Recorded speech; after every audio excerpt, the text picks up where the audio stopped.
삶의 지혜를 주는 책, 제가 또 한 권을 가지고 왔습니다. 삶의 지혜를 주는 책. 제목은요, 이제껏 너를 친구라고 생각했는데 라는 거예요. 제목 보면 이게 뭔가 또 그동안 내가 막 경험했던 것들이 갑자기 막 떠올라요. 맞아. 내가 그동안 너를 친구라고 생각했는데 그게 아닌 친구들이 워낙 많죠. 이 책은 정신분석 전문의 성유미 선생님이 지은 책이고요. 최근에 나온 책인 걸로 알고 있어요. 출판사가 인플루엔셜이라는 곳이고요. 책 내용이 결론부터 이야기하면 굉장히 좋아요. 요건 볼만하다. 꼭 정말 관계에 있어서 어려움을 겪고 있는 사람뿐만 아니라 나름 관계를 잘 하고 있는 사람들도 이걸 보고 나면 야, 내가 이런 거 되게 잘하고 있구나. 아니면 내가 내가 부족했던 것들도 이런 게 있구나. 내 관계를 더 좋게 만들기 위해서는 어떤 부분이 더 중요하구나. 이제 그런 것들이 이 책에 많이 담겨 있어서 사실은 누구나 이 책을 보면 도움받을 수 있지 않을까 싶어요. 제가 여기서 조금 감동받았던 것들 또 여러분들과 한번 공유해 보도록 할게요. 이 책은요, 목차를 딱 보면 심플해요. 1부, 2부 이게 다거든요. 1부는 이런 거죠. 이제는 너에게 이용당하지 않을 것이다. 2부는 그와 그녀의 분노로부터 나를 지키는 법. 이제 이렇게 있단 말이에요. 근데 여기서 중요 키워드가 있어요. 1부는 너가 제일 중요한 키워드고요. 2부에서는 나가 중요한 거예요. 그래서 1부는 보통 너에 대한 이야기를 해요. 뭐 친구에 대한 이야기, 부모에 대한 이야기, 뭐 직장 동료에 대한 이야기, 그 수많은 너에 대한 이야기들. 우리가 상식적으로 생각하는 너하고 이 사람이 이야기한 너는 사실 다르다는 이야기를 계속 해주는 거예요. 다르게 얘기하면 세상에 대한 이야기를 해주는 거예요. 다만 이 세상에 사람일 뿐인 거예요. 나를 제외한. 근데 이제 2부는 뭐냐면 나에 대한 이야기 하면서 처신법들을 같이 이제 제시해주고 있어요. 상대방에 대해서 제대로 인지를 하고 그 다음에 내가 어떻게 처신할 것인가 이제 이렇게 스토리가 쭉 이어나가고 있어요.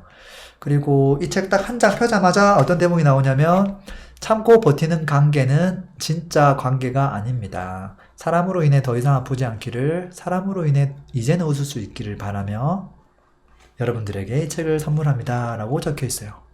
그러면서 한 장 더 넘기면 뭐가 나오냐면 여기 어차피 친구라는 키워드가 나오니까 친구란 무엇일까? 이 사람이 생각하는 친구에 대한 기준을 한 줄로 딱 명확하게 제시하고 있어요.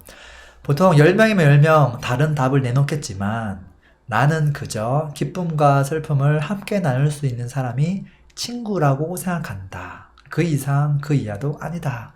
라고 이야기하고 있어요. 그러면서 여러 가지 팁들을 안내하고 있는데요. 오늘 이야기가 여러분들에게도 도움될지 모르겠어요. 나쁜 사람을 물리치는 방법. 그 방법이 소개되어 있는데요. 일단 첫 번째는 나는 어떤 관계를 맺고 있는 습관을 가지고 있는지 그것을 이해하는 게 필요하다. 거기서 이제 나오는 대목들이 이제 어떤 게 있냐면 보통 이게 관계도 습관이라는 거예요. 우리가 아닌 것 같지만 항상 새로운 사람을 만나면 기존에 했던 그 패턴대로 그 습관대로 관계를 이어가더라는 거예요. 나는 나랑 잘 맞는 몇몇하고만 어울리고 싶어. 딱 마음에 맞는 사람하고만 어울리는 유형이 있죠. 그리고 어떤 사람은 나는 그냥 조금 깊이가 낮더라도 두루두루 좀 여러 사람들하고 어울리는 게 좋아. 또 세 번째로는 나는 나보다 조금 더 센 사람이 매력적이더라. 나는 이런 사람들하고만 좀 놀고 싶어. 그리고 네 번째는 나는 무엇보다 내 말을 잘 경청해주고 들어주는 사람이 좋아. 이렇게 여러 가지 유형이 있다는 거예요. 그래서 새로운 사람을 만나도 그 유형대로 관계를 계속 맺는다라는 것이고, 이제 그랬을 때 나의 성향은 어디 쪽에 있는가, 이제 그것을 인지하는 게 첫 번째고요. 그게 인지하고 나면 보통은 이제 그 습관대로만 계속 가니까 변화가 없다라는 거예요. 1번은 1번대로 가고 4번은 4번대로만 계속 가니까 그런 유형의 사람들은 계속 있다라는 거예요. 자, 그랬을 때 어떻게 변화를 줄 것이냐, 그 변화에 있어서 의도적으로 타인을 배려하고 베풀 줄 아는 사람 5명을 그 5명하고만 계속 어울려라는 거예요. 그게 5사람의 법칙이라고 이야기해요. 이게 특정 시간이 쫙 지나면 어떤 현상이 발생하냐면 그동안 남을 착취하는 사람들 있죠. 그 사람들이 나에게 굉장한 불편함을 준다는 게 확 느껴진다는 거예요. 마치 온실에 있다가 바깥 공기를 쐬면 갑자기 추워지는 것처럼 좋은 사람들하고만 어울리다 보면 그렇지 않은 사람이 이게 뭔가 너무 톡 튄다는 거예요. 근데 과거에는 그렇지만 그걸 못 느끼고 계속 지나간다는 거거든요. 그래서 의도적으로 특정 기간 동안 정말 나에게 배려하고 베풀 줄 아는 사람들하고만 관계를 쫙 한번 가져가 보라는 거예요. 그거를 단 특정 기간만이라도. 자, 그리고 관계에 있어서 친구뿐만 아니라 가족이 차지하고 있는 비중이 너무나 크죠. 근데 이 사람은 가족에 대해서 어떻게 이야기를 하냐면 본래 가족이 더 이기적이라고 이야기하고 있어요.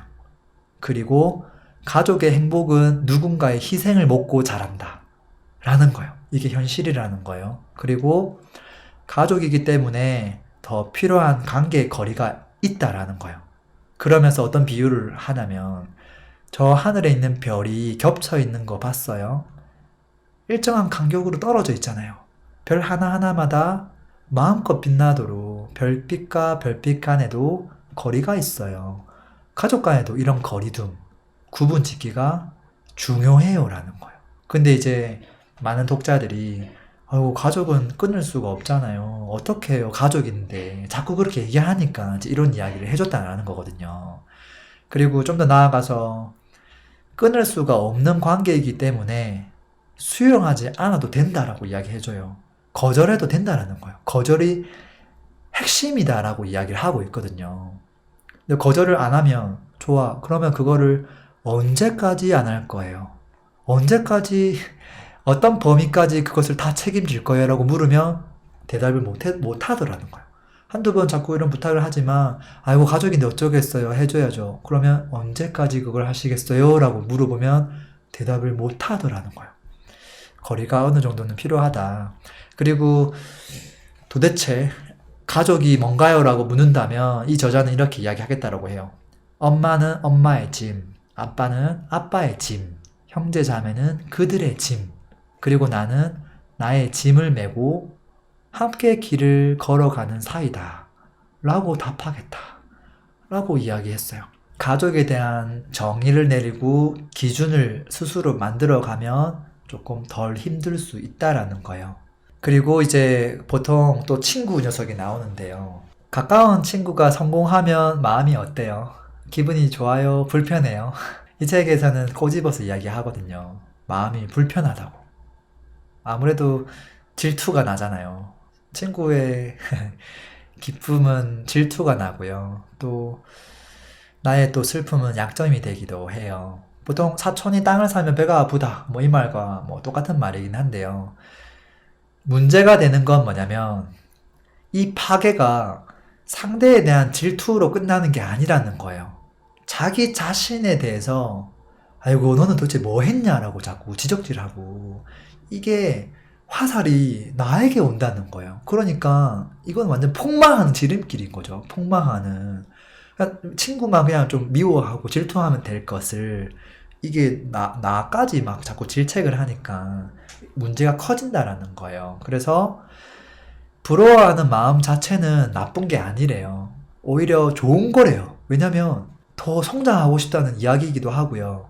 내가 어떤 결핍이 있는지 명확하게 그게 보인다는 소리거든요. 아, 내가 이런 욕구가 있구나. 나도 이걸 하고 싶어. 나도 이걸 갖고 싶어.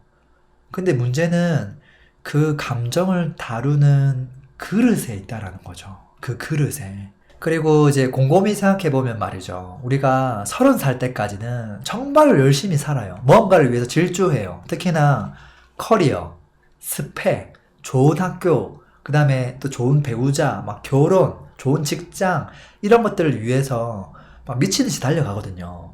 근데 문제는 30살 때부터라는 거예요. 왜냐면 30살 때쯤 되면 웬만한 것들이 다 결정이 나요.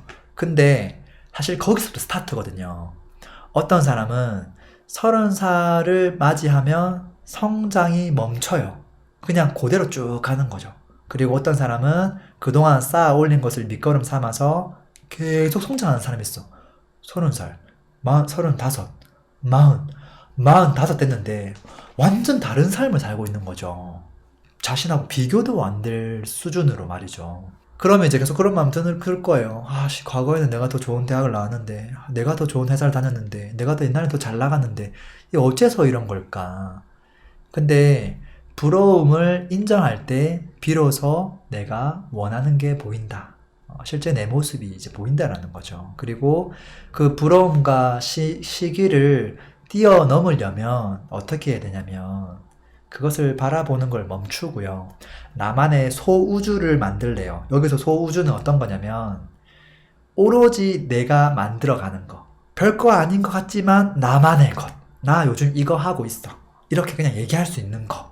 그것을 하다 보면 다른 것들이 생각이 잘 안 난다라는 거거든요. 근데 내가 아무것도 안 하고 있으면 이게 정말로 나는 되게 작은 사람이 돼버리거든요. 근데 예를 들어서 나는 요즘 유튜브 열심히 하고 있어.